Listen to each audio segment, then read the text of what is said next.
Certaines femmes découvrent leur propre neuroatypie en même temps que celle de leur enfant. Et à ce moment-là, c'est souvent un électrochoc, une pièce de puzzle qui s'emboîte. Mais c'est aussi une tempête, une mise à nu intérieure. Être une mère neuroatypique, c'est souvent vivre avec l'impression d'être trop, de faire mal, de ne jamais vraiment entrer dans le moule. Et quand on porte ce décalage depuis des années sans avoir les mots, le jour où l'on comprend, où l'on met enfin un nom dessus, tout change. C'est vertigineux et parfois profondément libérateur. Aujourd'hui, je suis avec Cathy. Vous la connaissez peut-être sous le nom de Cat's Eye Flow sur les réseaux. Cathy est une femme, une mère, une ancienne épuisée, comme elle le dit elle-même. Elle a transformé ses prises de conscience en une force pour accompagner d'autres femmes.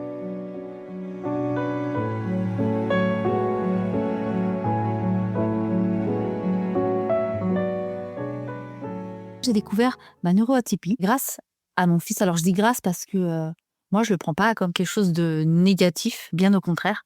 J'en fais une force. Et c'est vraiment quand on a commencé à déceler chez lui des particularités, des petites choses qui allaient pas. C'est là que je me suis posé la question. Et en fait, je me suis vue à travers lui. J'ai vu beaucoup de similitudes. Et ce qu'il faut savoir, c'est que je me suis toujours sentie en décalage. Donc ça a fait un petit peu un effet, je ne sais pas comment on pourrait dire, flashback un peu sur mon enfance, mon adolescence, ma vie de jeune adulte et un peu plus adulte.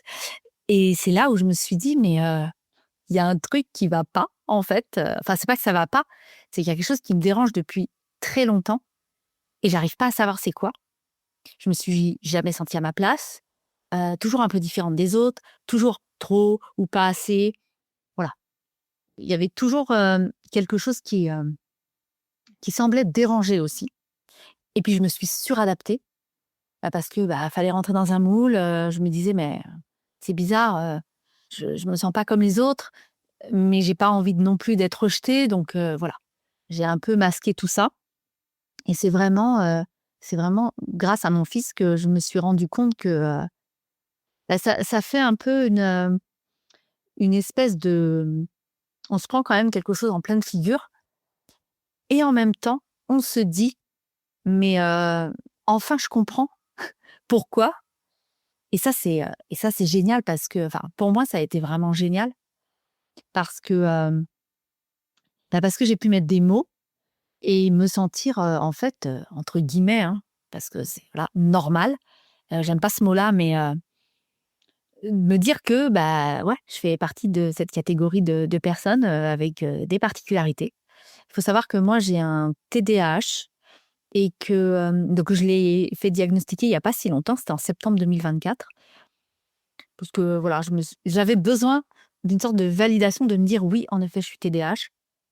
Je je le pressentais parce que je voyais mon fils, tout ça et on m'avait dit, «Oui, tu dois sûrement l'être», voilà, par rapport à plein, plein de choses que je voyais au quotidien. Et j'ai aussi, cette caractéristique, alors après, c'est ce qu'on appelle, THPI, donc très haut potentiel intellectuel, voilà. Donc ça, après, c'est encore autre chose. Et ça, c'est là où je vois qu'il y a vraiment encore plus un autre décalage. Alors, le TDAH, c'est autre chose. C'est une fatigabilité, c'est, une hyperfocalisation sur plein de choses. C'est, c'est vraiment, faire plein de trucs en même temps, oublier énormément de choses et puis être un peu hyperactive. Mais, apparemment, j'ai de très bonnes, stratégies compensatoires et je pense que c'est vraiment dû au fait que je me suis suradaptée toute mon enfance pour coller à une image qu'on attendait de moi, en fait. Et le THPI, là, lui, c'est encore autre chose. C'est que je ne sais pas comment l'expliquer, mais je peux avoir cette particularité de voir des choses ou d'avoir des pensées, heu, mais alors c'est pas supérieur, il y a pas, je le vois pas comme, une intelligence supérieure, genre, je suis meilleure que tout le monde, pas du tout. C'est juste que ma façon de fonctionner, j'arrive à déceler des choses chez les gens, à voir des choses, que eux mêmes ne voient peut-être pas. Et aller au-delà. Alors je ne sais pas comment l'expliquer, c'est très particulier. Je ne sais même pas si ça s'explique en fait. Heu, c'est des choses que je ressens, voilà. Donc les 2 entremêlés. Après bon, il y a l'hypersensibilité aussi, ça j'ai été testée là-dessus. Bon après, il y a beaucoup de choses qui s'entremêlent, J'ai pas fait, encore le diagnostic du spectre de l'autisme. Je sais pas. J'ai un petit doute parce que je sais qu'il y a beaucoup d'hérédité là-dedans et que si mon fils a ces particularités, possiblement, je pourrais, le TDAH, ça c'est sûr, mais peut-être son papa aussi. Voilà, le TSA, je pense que je le ferai. Pour le moment, voilà, c'est pas c'est prévu. J'ai cette idée-là. Encore une fois pour me dire: «Bon, voilà, j'ai peut-être besoin aussi de cette validation», alors je sais pas si après c'est des étiquettes ou pas, mais en tout cas moi j'ai pas, j'en parle assez librement, et puis, heu et puis je laisse faire les choses, quoi. Et j'essaie de me battre aussi, enfin de me battre. C'est un peu un combat quand même, hein, par rapport à la société mais en tout cas j'essaie d'en faire une force et j'essaie d'avoir, pas mal d'énergie pour ça.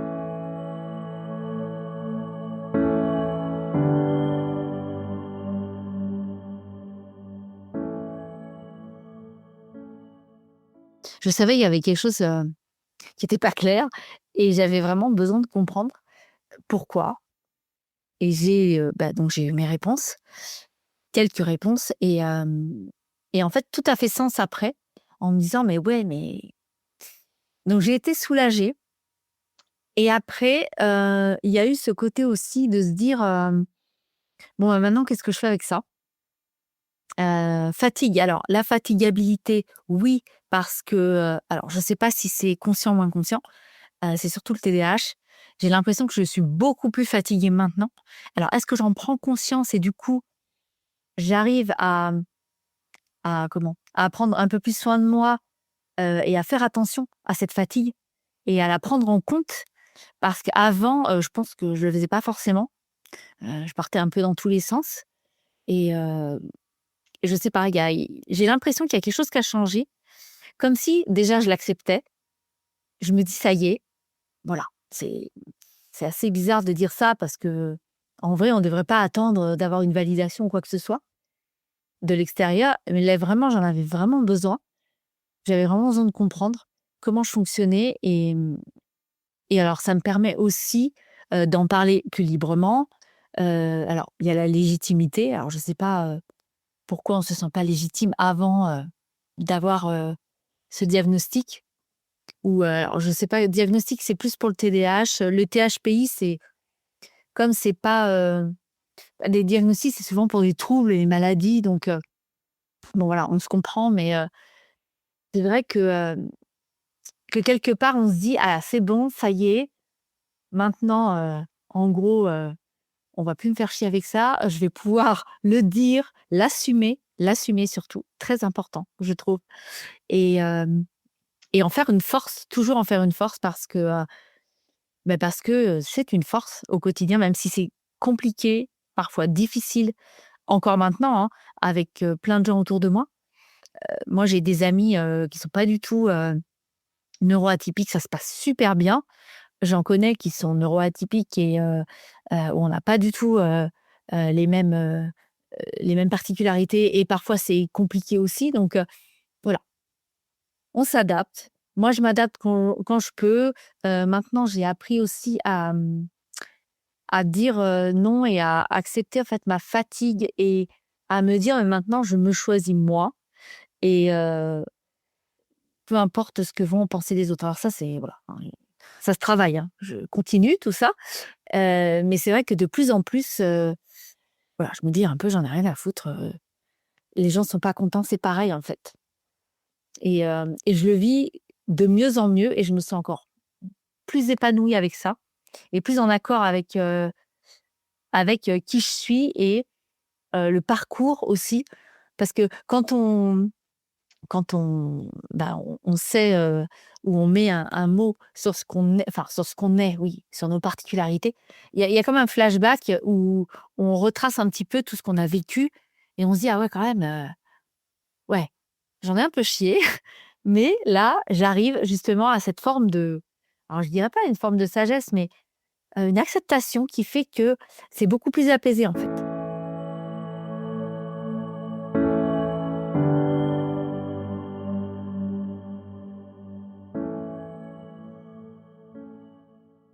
avant de me reconvertir en coaching, enfin en accompagnement, moi j'ai travaillé 15 ans à l'école vétérinaire de Maisons-Alfort. Je suis passée de animalière, assistante de recherche biomédicale, gestionnaire administrative financière du laboratoire d'analyse. Bref, j'ai fait plein de boulot avant. Et avant ça, j'ai pareil. J'ai vraiment changé de boulot très, très régulièrement. Et quand je me suis reconvertie, je ne savais absolument pas ce que je voulais faire. Je voulais juste être à mon compte. Je voulais plus être dans le salariat. Et j'ai fait ce qu'on appelle un bilan de compétences, mais vraiment beaucoup plus profond, avec une nana qui est coach et qui accompagne les femmes HPI ou TSA. Alors, je l'ai trouvé par réseau parce que je m'intéresse beaucoup aux neuroatypies, donc je lis des bouquins, tout ça, donc je l'ai trouvé grâce à mon réseau. On s'est super bien entendu, ça s'est super bien passé et elle a été vraiment faire un bilan de compétences beaucoup plus profond, au-delà de ce qu'on peut voir dans les bilans de compétences standards. Et, euh, et du coup, ce qui en est ressorti, c'est vraiment le fait d'accompagner. En fait, je sais pas, j'avais cette envie d'accompagner, je ne savais pas comment, je ne savais pas avec quoi. Euh, et je me suis dit, bon, par où on commence. Ça a été assez rapide, hein, en 3 mois. En fait, je pense qu'inconsciemment, je savais que je voulais accompagner les gens. En fait, je savais que je pouvais apporter des solutions aux gens. Ça, c'était un truc qui est souvent revenu euh, dans mes anciens boulots, dans ma vie quotidienne. C'est quelque chose qui ressortait à chaque fois. C'est que dès que quelqu'un avait besoin de quelque chose, je ne sais pas pourquoi, hein, bon, voilà, c'est comme ça. Après, j'ai compris, hein, je vous expliquerai pourquoi après, mais j'ai compris pourquoi. Et les gens venaient me voir. C'est-à-dire que, au boulot, on me disait, on dit: «Ah tiens, si tu as besoin de ça, va voir Cathy parce qu'elle doit savoir». En fait, j'avais l'impression de savoir plein de choses, de mettre en lien aussi les gens entre eux. C'est-à-dire que, des personnes venaient me voir, «Ah tiens», ils me racontaient des choses. J'ai dit: «Ah mais tiens, tu devrais aller voir, machin, tu devrais aller voir, truc», enfin bon voilà, telle ou telle personne. Et en fait, c'est pour ça, à chaque fois, les gens venaient me voir et je leur trouvais des solutions. Et dans ma vie aussi personnelle, que ce soit avec mon fils, que ce soit avec mes amis, heu, voilà. Les gens, ils m'exposent un peu leurs problèmes, tout ça, et je leur dis: «Ah, mais t'as essayé ça? Ah, et pourquoi tu pas ça?» Et j'arrive à vraiment voilà, à essayer de trouver des solutions. Et donc l'accompagnement, le coaching, faire en sorte que les gens se sentent mieux, voilà. C'était, je me suis dit: «Bah, vas-y, hein, on y va». Alors après, avec quoi?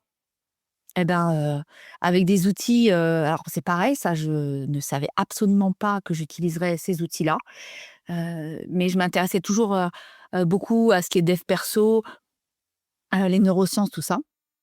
Et hem et du coup, je me suis dit, «Bah, vas-y, forme-toi», ça, c'est grâce à une amie, donc numérologie, design humain, la régulation du système nerveux. Mais avant ça, pourquoi les femmes aussi, pourquoi les mamans d'enfants, les mamans solo, alors maman solo ou pas, hein, parce que, voilà, mais vraiment ma cible, ça serait vraiment les mamans solo d'enfants neuroatypiques.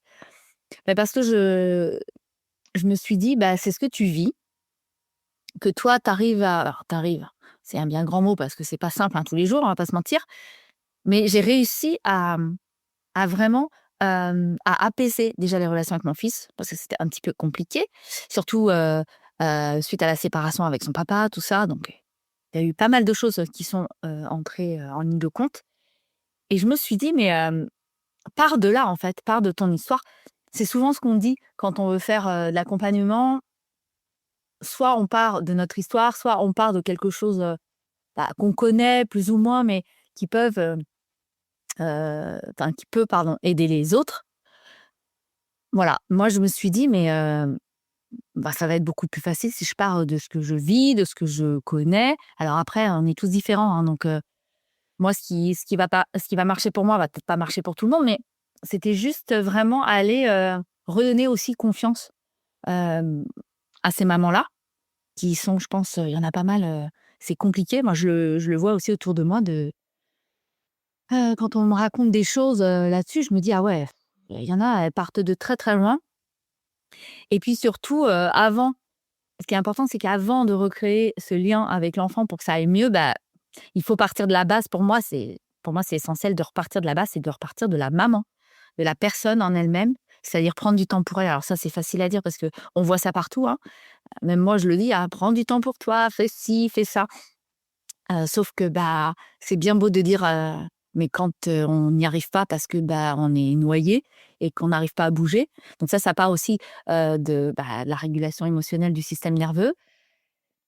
Bah, voilà, il y a plein de choses à débloquer avant et c'est surtout super important que la maman, enfin, j'allais dire qu'on parle du bien-être de la maman avant, hem, de parler de la relation avec l'enfant. Après on peut mêler les 2, mais voilà.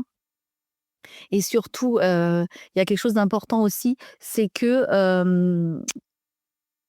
au niveau de la maman, bon, je me suis perdue en chemin, mais j'ai retrouvé, ce que je voulais dire. Ce qui est super important, c'est vraiment, heu, dans la relation, maman-enfant, c'est que l'enfant, on sait que c'est un peu le miroir de la maman ou des parents. Là, je parle de la maman parce que c'est plutôt ma cible, hein. Et même par rapport à la régulation émotionnelle, l'enfant, il va pas forcément être bien si la maman n'est pas bien. Ça, c'est, alors moi, je le vois parce que je vis aussi. Je pense que tout le monde le vit. On est énervé, on est fatigué, on n'a pas beaucoup dormi. Enfin, il y a plein de trucs qui nous saoulent. Moi, je vois comment mon fils, il réagit à ça. Et donc, en fait, bah, il réagit par rapport à ça. Donc, il devient énervé, voilà, et on a l'impression qu'ils font exprès, mais en fait, je crois pas qu'ils fassent exprès. C'est vraiment qu'ils captent tout ça et eux, ils sont pas bien, mais comme eux, ils arrivent pas à réguler, bah, ils savent pas réguler, hein, voilà, les enfants, même des ados, tout ça. Hem, Si nous, on régule pas, on n'apprend pas à réguler déjà, ça va eux, ça peut pas les aider et du coup, c'est un peu un cercle vicieux, quoi, parce que, nous, on s'énerve, après eux, ils s'énervent, après ça nous énerve, donc on se réénerve et en fait, ça devient n'importe quoi, ça crie, tout ça. Bon, moi, ça m'arrive encore maintenant parce que, de toute façon, la régulation émotionnelle, c'est pas quelque chose, qui se règle, enfin, c'est constant et c'est toute la vie, hein, donc on apprend toute la vie, à se réguler, hein, c'est pas magique. Donc voilà, c'est vraiment, hyper important, de partir de la base, en fait. Enfin, qui pour moi, est la base. Peut-être que c'est pas la base pour tout le monde, mais pour moi, c'est vraiment la figure, alors je vais pas parler de figure d'attachement parce que ça peut être un papa, hein, ça peut être autre chose, mais vraiment, là, dans la parentalité, heu, notamment les mamans, c'est vrai que, comme elles ont beaucoup de charge mentale aussi, hein, on va pas se mentir, heu, je pense que ouais, c'est vraiment super important.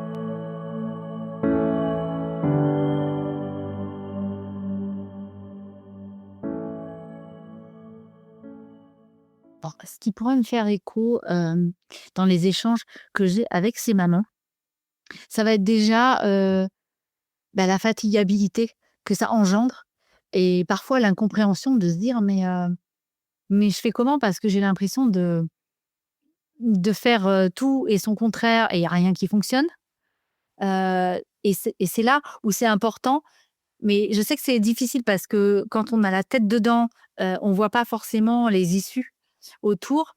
Le fait de se dire, encore une fois, de revenir à soi, pour essayer alors j'allais dire pour essayer de comprendre, son enfant, mais, hem, déjà prendre soin de soi. Je sais que c'est, hyper bateau ce que je dis, parce que la fatigue fait que, bah, on est moins patient, on s'énerve plus vite, donc forcément, c'est pas bon. Et c'est vrai qu'il y a ce côté aussi, mais comment je fais? Par quoi je commence? Il faut que j'aille voir, qui, quoi, qu'est-ce, pour m'en sortir. Je pense que beaucoup de parents et ça je le retrouve beaucoup, c'est que, voilà, OK, on voit que notre enfant, bon, il y a tout ça, de particularité. On se dit: «OK, maintenant je fais quoi?» Parce que, bah, du coup, moi je me sens pas en sécurité forcément parce que je ne connais pas. Donc on est un petit peu largué, hein, j'avoue. Et c'est comment on fait pour l'aider, aller voir les personnes, qui peuvent l'aider. Enfin, je sais pas, il y a une espèce, il y a un moment de je dirais, il y a un moment de flottement où on apprend tout ça, on se prend un petit peu un shoot de: «Waouh, OK, donc ça c'est bon. Maintenant je fais quoi?» Et le «je fais quoi?» et bah, ça peut, enfin déjà c'est long par rapport même aux spécialistes, tout ça.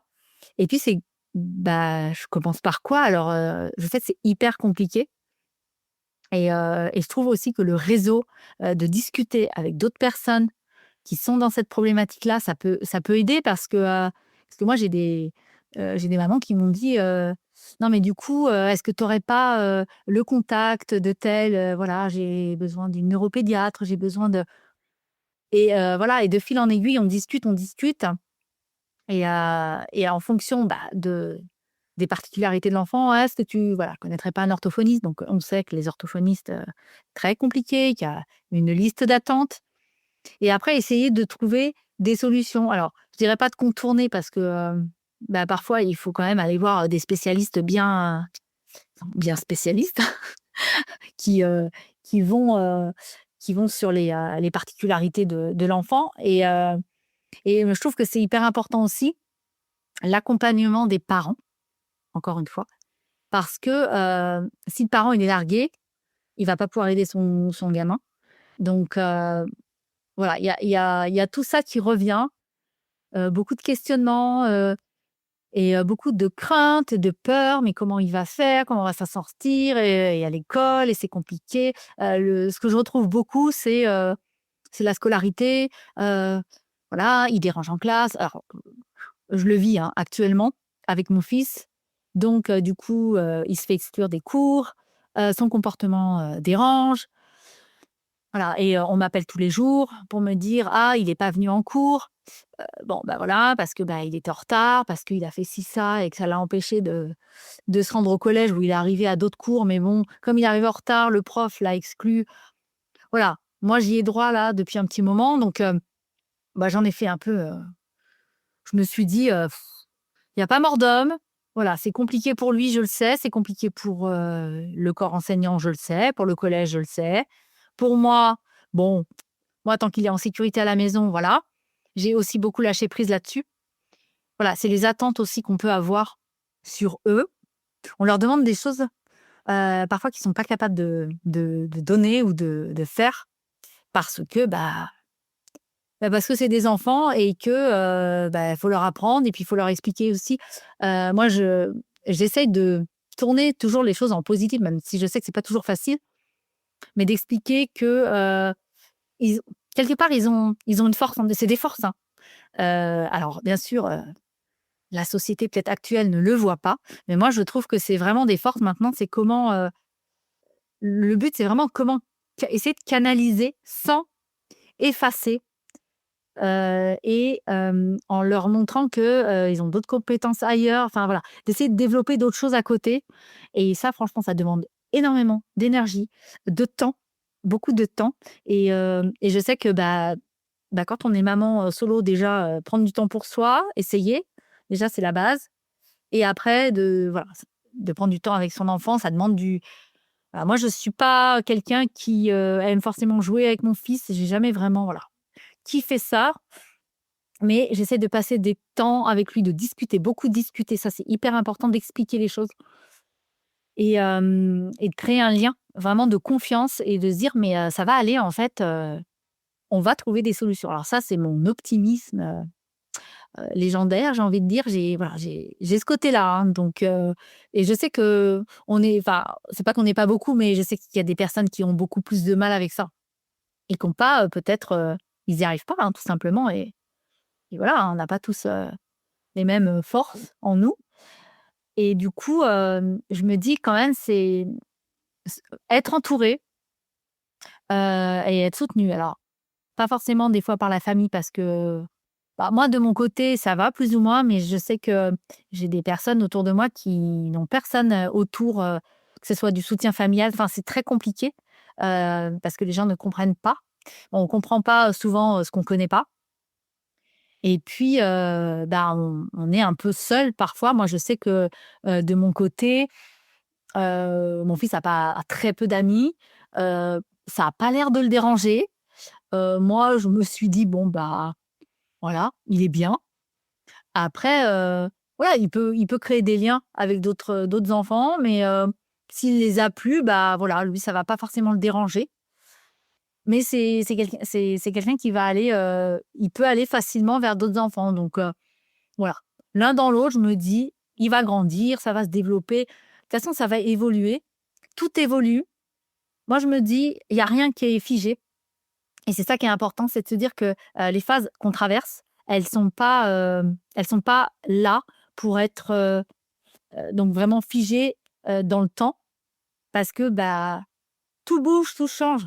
On ne sait pas dans 6 mois ce qui va se passer, on ne sait pas dans 1 mois ce qui va se passer. On prévoit des choses bien sûr, hein et on a aussi nos peurs en tant que parents qu'on projette sur nos enfants et ce qui est complètement, j'ai envie de dire normal. Maintenant c'est, essayer de se dire: «Bon, ça, ce sont mes peurs parce que moi je connais, je sais qu'il y a ça, ça, ça. Comment mon enfant il va vivre ça? Ça va être horrible pour lui, il va se sentir rejeté, il va s» en fait, moi tout ça je pense que c'est légitime et c'est juste de pas, leur filer, cette peur-là. Alors bon, facile à dire, hein, on est humain donc forcément il y a des moments où, bah, où ça fuite et même si on ne veut pas, bah, on le fait quand même, hein, voilà et encore une fois, c'est pas magique, c'est un chemin, en fait et il y aura des hauts, il y aura des bas, il y a des journées qui sont plus difficiles que d'autres donc mais je me dis que ouais, je me dis que c'est vraiment une force.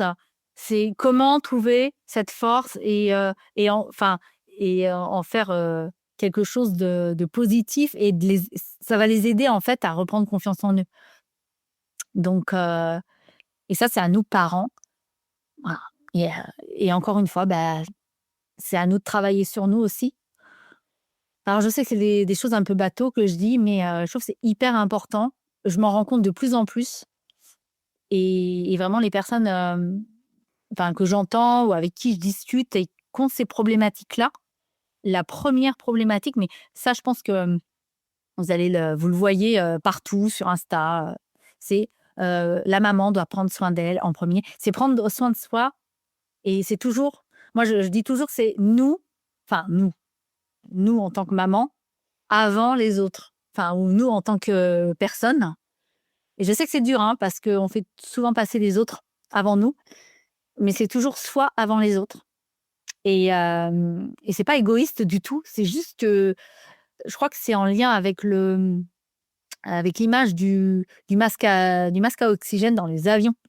Voilà, ça ressort énormément dans le développement personnel, c'est vraiment ce qui ressort, le plus et bah, je trouve que c'est très bien imagé et c'est la base, en fait et tant que pardon, en tant que maman, heu, on ne sera pas sécure, nous. Alors je dis pas qu'il faut l'être, H24 parce que ça n'existe pas, je pense, mais c'est ça qui va, la sécurité qu'on va avoir, elle va être, comment dire? Je dirais pas retranscrite, mais, elle va, heu, elle va impacter notre enfant qui lui va ressentir ça. Il va se dire: «OK, bon là c'est cool, j'ai pas trop à m'en faire, parce que je vois que maman, ou papa, hein, mais bon pour le moment moi j'accompagne des femmes, mais, voilà.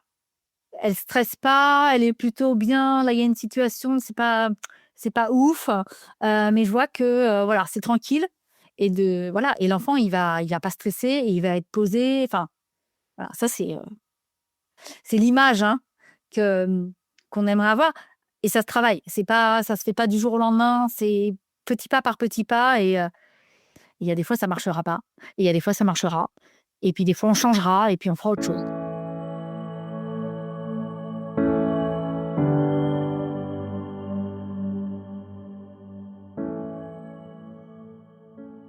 Ce que je voudrais partager, pour les mères qui m'écoutent, c'est vraiment de se dire que toutes nos différences, elles font partie de nos forces. Et c'est ça qu'il faut mettre en avant, qu'il faut accepter et qu'il faut assumer, je trouve, parce qu'on est tous uniques, on est tous différents. Et c'est ça qui fait qu'on est nous et qu'on apporte des choses aux autres, en fait.